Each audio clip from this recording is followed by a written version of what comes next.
ये गुप्त साधन है जिसको कि संत लोग छुपा के रखते हैं, पर क्योंकि अभी ध्यान के समय में सब दीक्षित लोग हैं,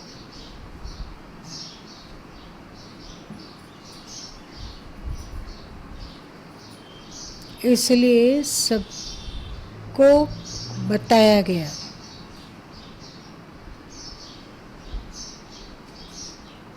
इसी का अभ्यास करते करते करते करते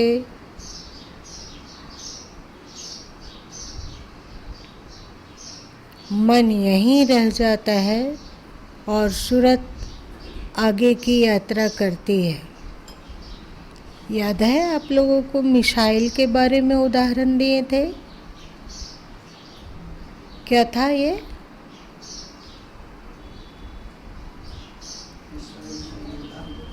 जो रॉकेट के द्वारा चंद्रमा में पहुंचना हो, चाहे मंगल के कक्षा में पहुंचना हो, तो जो रॉकेट दागा जाता है वो एक निश्चित दूरी तक जाके वहीं ठहर जाता है और फिर उसी का एक पार्ट निकलकर इच्छित की ओर बढ़ता है, इच्छित लक्ष्य की ओर बढ़ता है। बताया गया था। क्या बताया? इसको बढ़िया से बताइए तो ठीक, अच्छी भाषा में। रॉकेट में जो ईंधन का टैंक होता है नीचे होता है और इसका जो सप्लाई में जाना है वो उपग्रह होता है, तो सीधे भी जिस रॉकेट से उस उपग्रह को छोड़ा जाता है तो वो अपने मतलब जो पृथ्वी से बाहर निकलने के बाद जब उसके जिस ग्रह के लिए उसको छोड़ा गया है, चंद्रमा या मंगल, उसके पहले वो अपने आप को उससे हटा लेता है। मतलब जो ग्रह छोड़ा गया उससे बाहर निकल जाता है और वो उपग्रह जिस कक्षा में उसको स्थापित करना है वहाँ पर वो उस ओर बढ़ता है ना?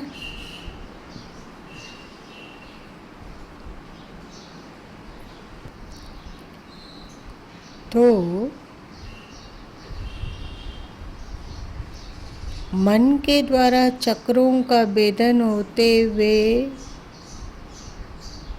भ्रिकुटी में पहुंचा गया। ये आज्ञा चक्र है। तो यहीं इसके आगे मन नहीं जा सकता है, तो मन यहीं पे ठहरता है और आगे की यात्रा सूरत के द्वारा होती है।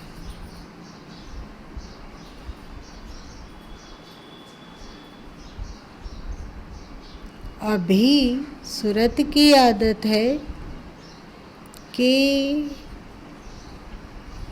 जिस ओर मन जाता है उसी ओर सूरत जाती है।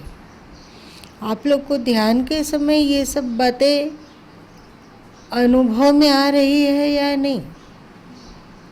जिस ओर मन संकल्प विकल्प करने लगा उसी ओर हम लोगों का ध्यान चला जाता है ना? और ये इतना ऑटोमेटिक तरीके से होता है कि देर के बाद पता चलता है कि मन के साथ सूरत भी भाग गई। मन जहाँ भागता है सूरत वहाँ जा चली जाती है। अब देखोगे कि जैसे ही मन भागा वैसे ही जो भ्रिकुटी पर ध्यान का लक्ष्य था वो छूट जाता है। वो भुला जाते हैं हम लोग कि अभी ध्यान करने बैठे हैं। बारीक से देखो, ये एक विज्ञान है। भूल जाते हैं, मूर्छित हो जाते हैं और वो मन के साथ सूरत बहते बहते थोड़ी देर के बाद स्मरण आता है कि अरे ध्यान में बैठे हुए और ये मन के पंखों पे सवार होकर यात्रा की जा रही है। फिर सूरत को समेट कर लाया जाता है और फिर ध्यान में डूबा जाता है। और एक बात आप लोग देखोगे, बहुत बारीकी से देखोगे तो ये एहसास होगा कि जैसे ही आपका ध्यान टिकता है वैसे ही मन संकल्प विकल्प से रहित हो जाता है। अथवा आप इसे ऐसे भी कह सकते हैं कि जैसे ही मन का साथ पल दो पल के लिए भी छूटा, तो पल दो पल के लिए छूटा मतलब मन में इस पल अभी कोई संकल्प विकल्प नहीं हो रहा है। तो आप देखोगे कि जैसे ही संकल्प विकल्प वाले मन का साथ सूरत छोड़ती है, वैसे ही आंखें स्थिर हो जाती है और भ्रिकुटी पर ध्यान ठहरने लगता है और श्वास भी शांत हो जाता है। ऐसा अनुभव है या नहीं? जब तक सूरत मन के साथ है अथवा मन में संकल्प विकल्प चल रहा है, तब तक ये ध्यान गहरा हो ही नहीं सकता है, होगा ही नहीं। और अधिक स्पष्ट शब्दों में कहा जाए तो भ्रिकुटी में ध्यान टिकेगा ही नहीं। अभी हम लोगों की सूरत कंपन युक्त है, लेकिन आप लोग ये एहसास कर रहे होंगे कि अब पहले की तुलना में सूरत सीध में उपस्थित रहती है। मतलब शुरू में आप लोग जब ध्यान का अभ्यास करना आरंभ किए होंगे तो कभी ध्यान बीच में सदा, कभी किनारे हट गया, कभी इस ओर हट गया, ऐसा अनुभव किया कि नहीं? अब पहले की अपेक्षा सीध में ध्यान स्थिर रह पा रहा है। पहले की तुलना में 1-2 सेकंड ही सही, 5 सेकंड ही सही, सबको ऐसा अनुभव हो रहा है। जो ध्यान का अभ्यास कर रहे होंगे उसको जरूर होगा, है ना? ध्यान का अभ्यास करने पर ये जरूर होगा।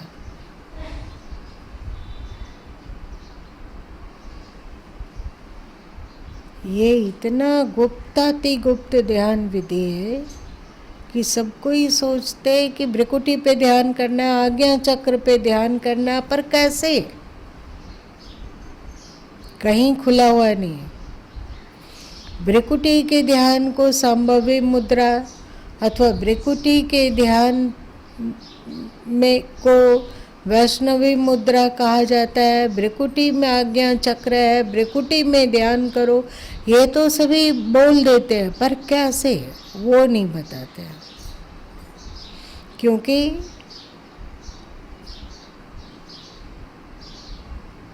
वे कहते हैं कि ये गुरुगम्य है, बिना गुरु के शरण में जो गए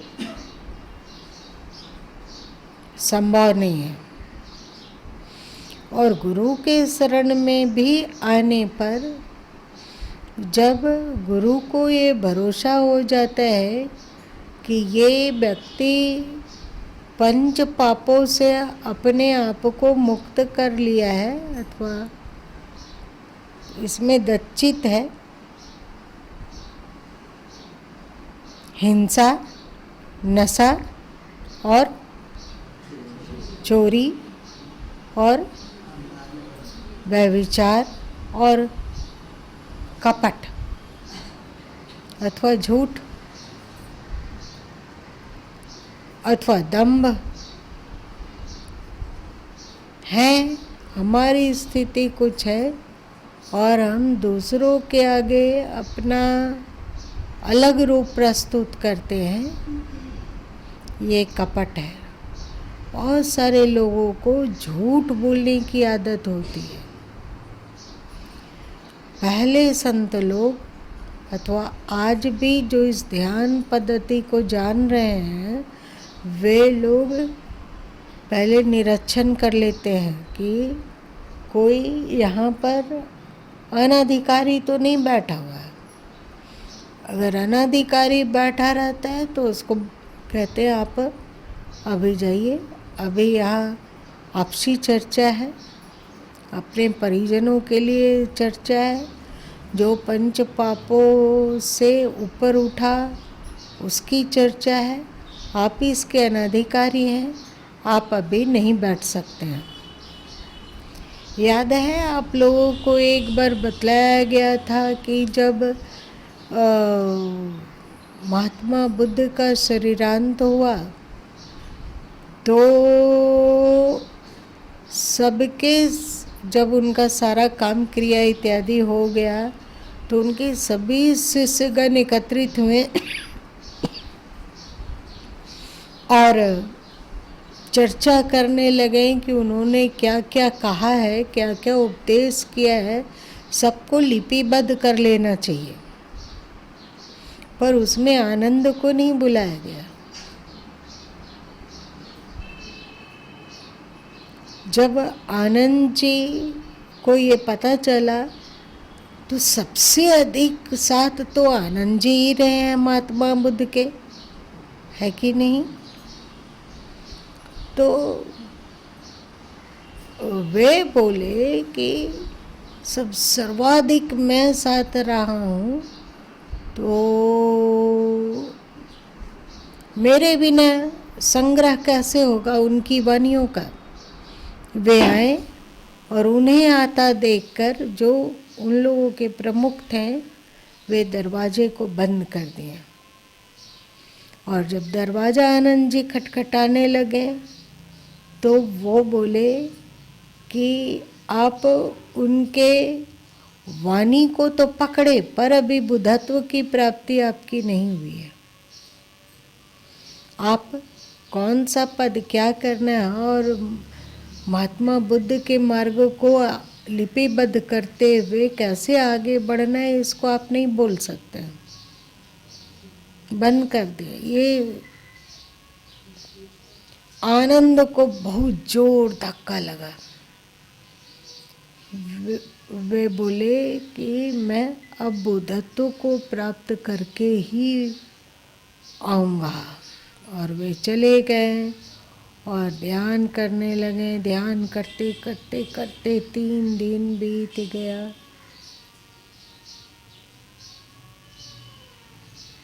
उनका मन स्थिर था और अपने आप के द्वारा वे अपने आप को देखने लग गए। फिर एकदम शांत मन से आए और फिर से द्वार खटखटाए। तब द्वार खोल दिया गया और कहा गया कि आइए, आपका स्वागत है। तो इस ध्यान को बढ़िया से देखकर कि कोई अनधिकारी है अथवा कोई गैर शिष्य है अथवा अभी जिनमें पंच पापों का समावेश है, वो अभी पंच पापों को समर्थन करता है, तो उन्हें बाहर कर दिया जाता था। बाहर क्यों? एक मन में विकार उत्पन्न होना अलग बात है। ओह, फिर समय समाप्त हो गया है।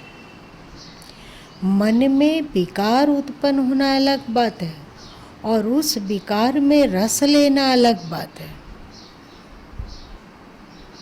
समझे? मेरी बात समझ रहे हो?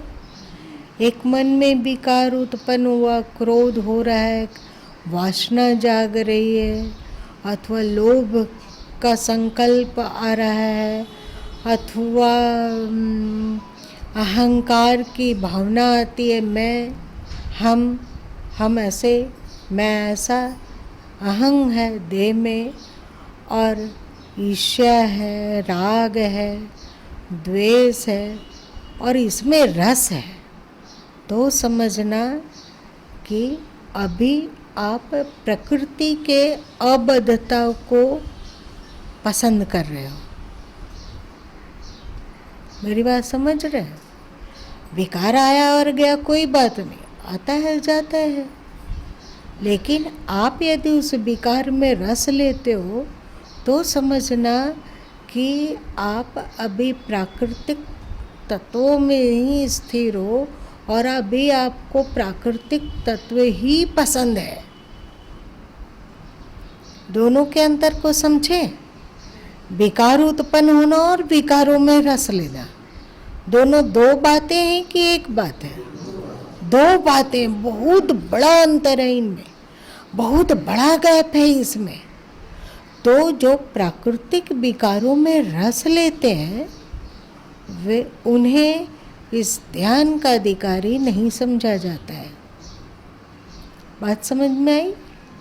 ये ध्यान किसे बतलाया जाता है, क्यों इसे गुप्त रखा गया? एक बात,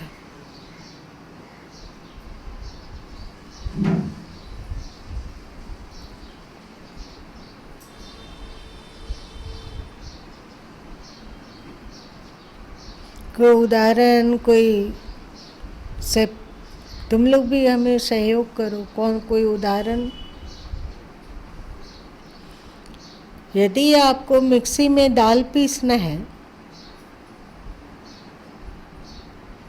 और उसका महीन पेस्ट बनाना है तो क्या करना होगा?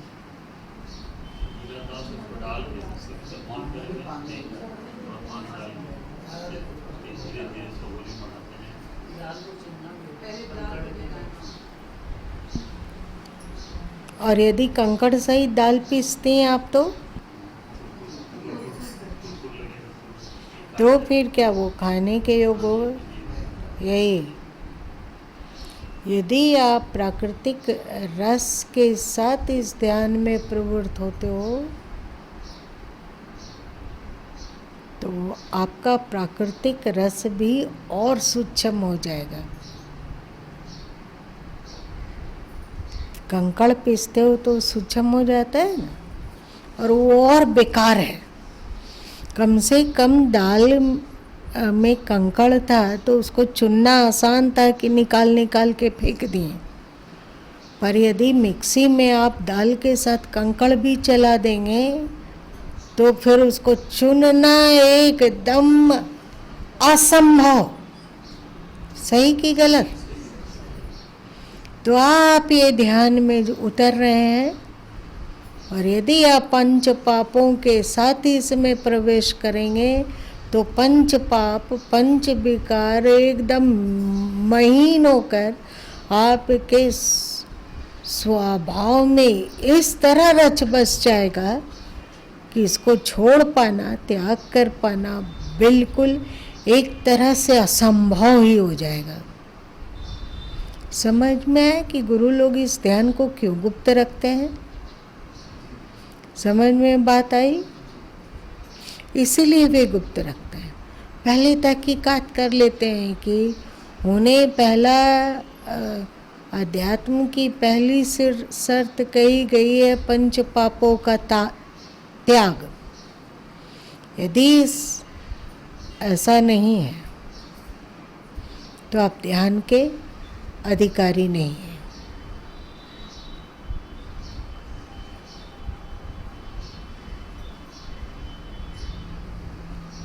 अब सोचो, अरुण जी एक बार दर्द के साथ कहे थे कि गुरु माँ के पास ध्यान की विधि है और अभी तक इतने शिष्यों में एक भी शिष्य ऐसा नहीं निकला जिसे बताया जा सके। याद आई अरुण जी आप बोले थे?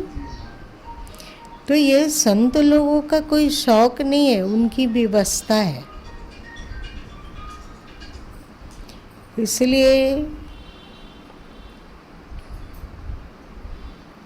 वे लोगों को देख लेते हैं, जांच परख करते हैं, और बहुत ज़्यादा कठिन नहीं है इसकी पात्रता को प्राप्त करना।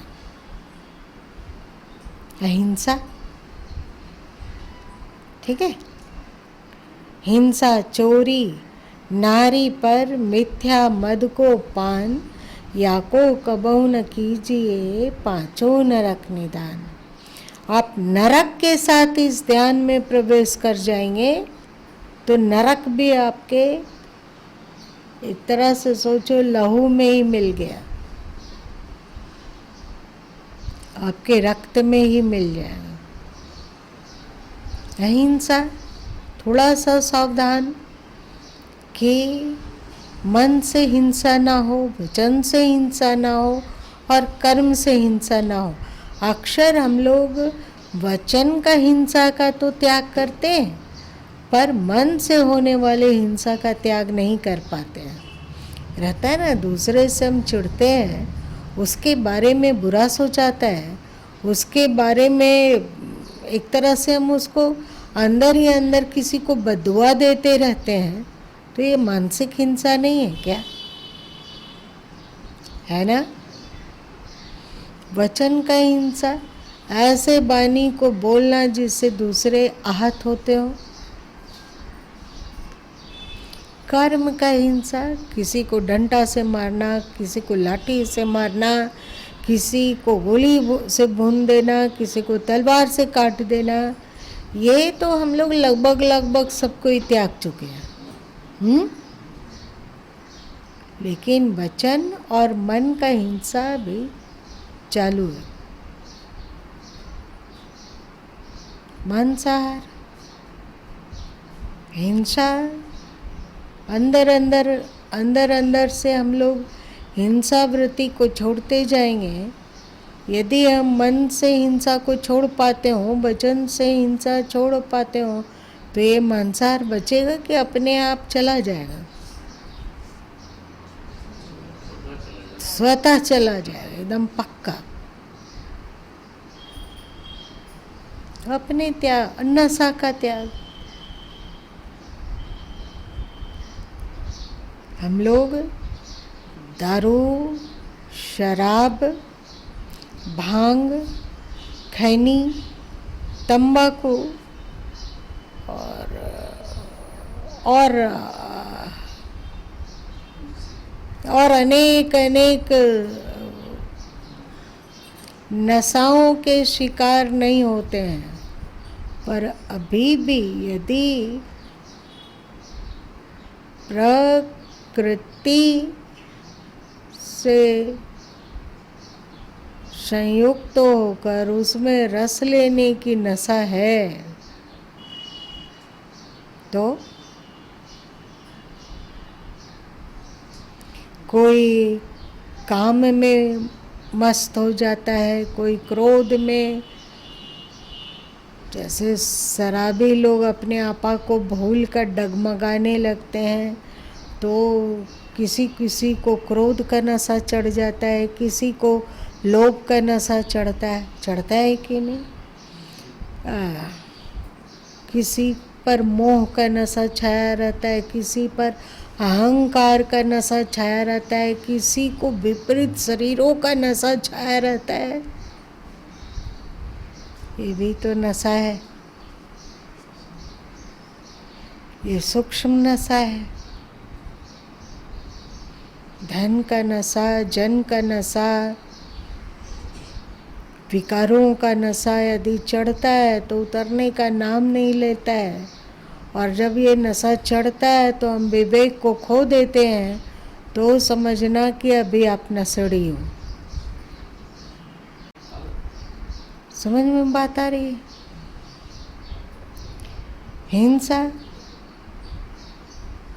चोरी, नारी पर चोरी करना।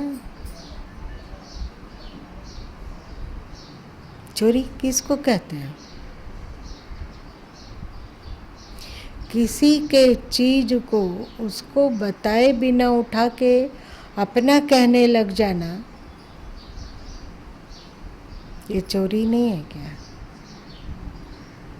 है ना?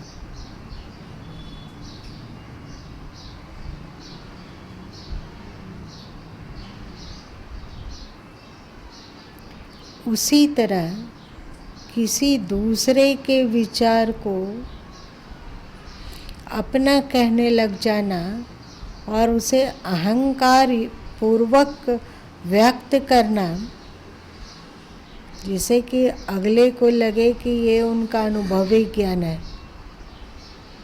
तो क्या ये चोरी नहीं है? चोरी है कि नहीं चोरी है? ये भी चोरी है। हिंसा, चोरी, नारी पद पर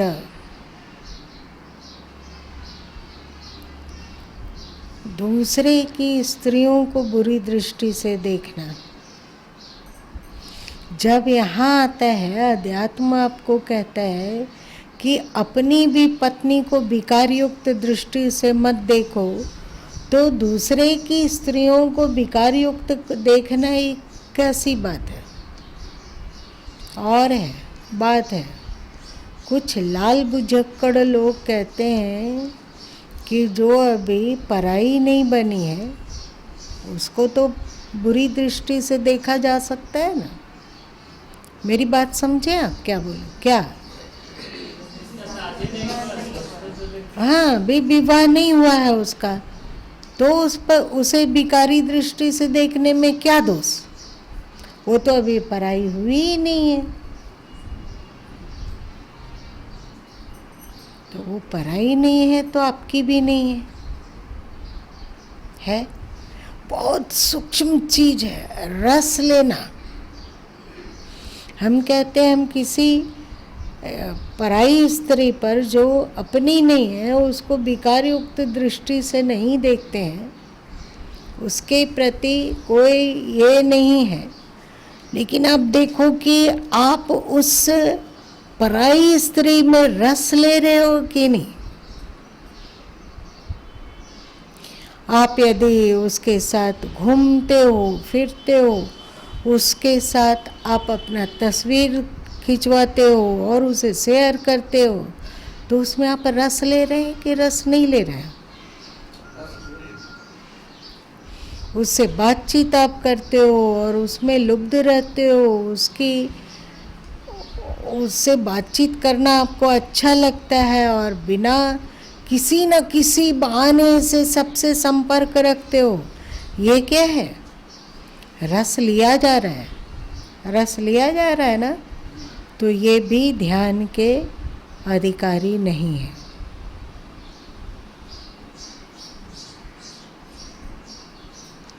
हिंसा, चोरी, नारी पर मिथ्या मतलब झूठ है ना, कपट करना, कुछ हो और कुछ बताना, ये है मिथ्या, कपट। मद को पान, नशा हो जिससे उसको स्वीकार करना, नशा सेवन करना, ये पांचों नरक में ले जाने वाला है। बहुत कठिन नहीं है ये। देखो, मोह इत्यादि को इन पांचों पापों में नहीं रखा गया है। लेकिन यदि मोह नशा बन जाता हो, मेरी बात समझ रहे हैं? हम नशा, ऐसा नशा मोह का छाता हो कि हम उचित अनुचित का विवेक खो देते हो, तो समझना आप नशेड़ी हो। नशा में क्या होता है? विवेक खो जाता है। तो जहाँ भी आपका विवेक खो जाता है, वहाँ समझो कि आप नशा कर रहे हैं, आप नशा में हैं। बिना नशा में गए विवेक खोएगा ही नहीं। किसी चीज की नशा हो, चाहे वो किसी पदार्थ का नशा हो, चाहे किसी राग का नशा हो, नशा नशा है। ये संतों को ये हिदायत दी जाती है कि जब तक ये पंच पाप से कोई मुक्त ना हो, तब तक ये ध्यान पद्धति बताया ही ना जाए। आपने इसे अनुभव से जाना, आपने इस ध्यान में उतर कर बुद्धत्व को प्राप्त किया, इसे अपने भीतर ही दम तोड़ देने दीजिए। इसकी चर्चा सार्वजनिक नहीं कीजिए। समझ में बात आ गई? वहाँ हजारों हजार भीड़ रहेगी ना। वहाँ वो बोलेंगे ही नहीं, बोलेंगे ही नहीं वे।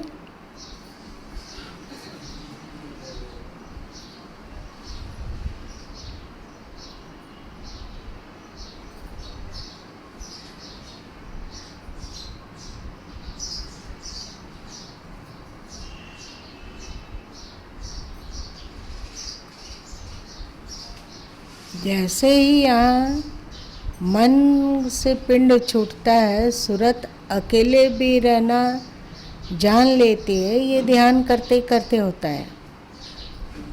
तो फिर आगे की यात्रा सुगम हो जाती है। आगे भी विधियाँ हैं, लेकिन पहले हम लोग इसमें निष्णात हो लेते हैं। पता है, आप लोगों को चाहिए कि ये जो ध्यान पद्धति है वो अनाधिकारियों से चर्चा ना करें, ठीक है? आज इतना ही रहने दो।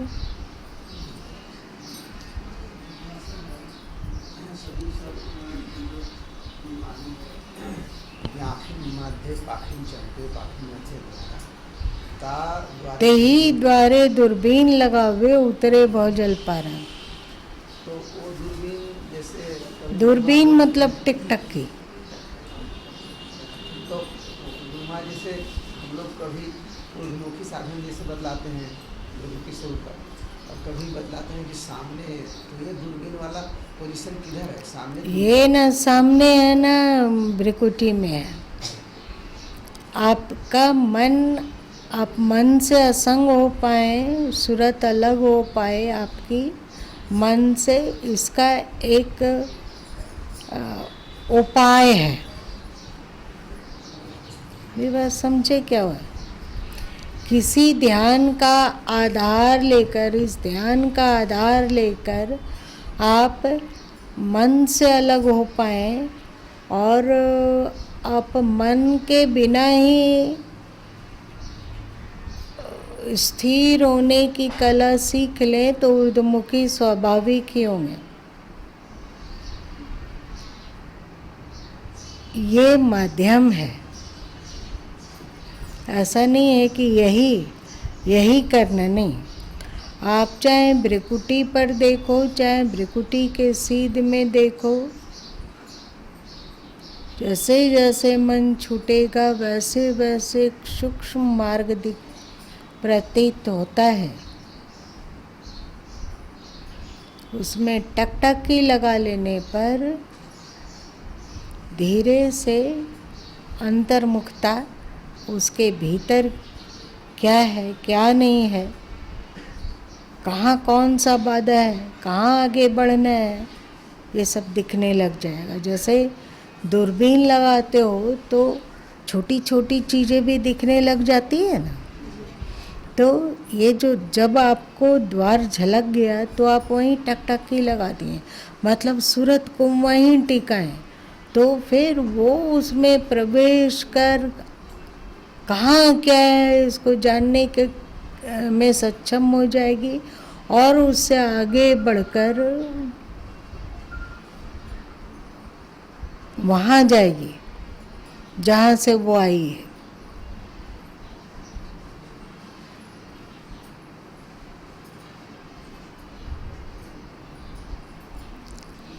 जब तक प्राकृतिक विकारों में आपका रस है तब तक आप अभी गोलमाल की स्थिति में हैं। विकारों के बीच भी हैं आप, परंतु यदि उसमें रस नहीं है तो समझना कि आप ध्यान करने के अधिकारी बन गए।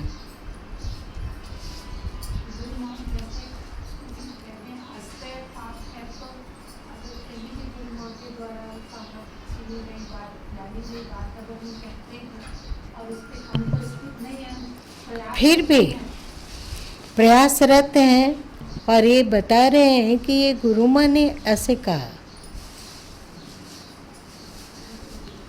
वो बुरा नहीं है। अगर ना ऐसा तो नहीं देखना होगा कि कपट से है कि वास्तविक है। अपने आप को लाल बुझक्कड़ सिद्ध करने के लिए है। आप अपने आप को महत्वपूर्ण दिखलाने के लिए अगर ये बोल रहे हैं तो ये गलत है, ये चोरी है।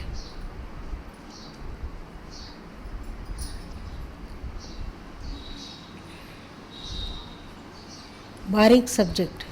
आप लोगों की आध्यात्मिक यात्रा ठीक से चल रही है? चल आज इतने ही रहने देते हैं।